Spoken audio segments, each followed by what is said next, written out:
ঢাকা দক্ষিণে জামাতের মেয়র প্রার্থী হিসেবে ডাকসুর বর্তমান ভিপি সাদিক কায়েমের নাম শোনা যাচ্ছে। আপনারা জোটগতভাবে এখনো আছেন, 11 দলীয় জোটে আছেন।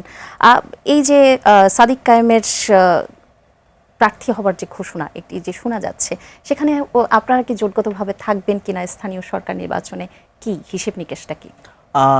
নির্বাচনে জোট থাকবে কি থাকবে না সেটা এখনো ফর্মালি আমাদের মধ্যে জোটের মধ্যে আলোচনা হয় নাই, কারণ নির্বাচনের ডেট এখনো খুব ক্লিয়ার না। আসলে নির্বাচন কবে হবে কিংবা হবে কিনা সেটা নিয়েও এক ধরনের শঙ্কা তৈরি হচ্ছে।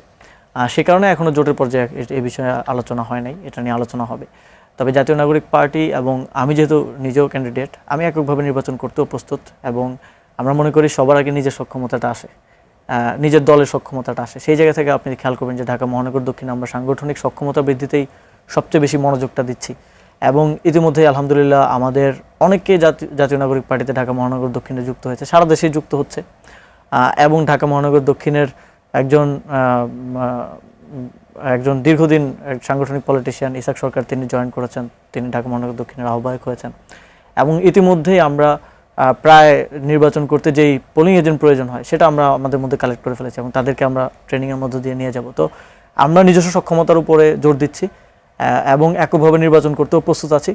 জোটগতভাবে আমরা করব কি করব না সেটা জোটের আলোচনায়, ডিসকাশনে সেটা আলোচনা হবে, কিন্তু জোটগতভাবে হোক কিংবা না হোক, জাতীয় নাগরিক পার্টি সারা দেশেই স্থানীয় সরকার নির্বাচনে লড়াই করার জন্য প্রস্তুত আছে, এবং ঢাকা মহানগর দক্ষিণেও আমি প্রস্তুত আছি।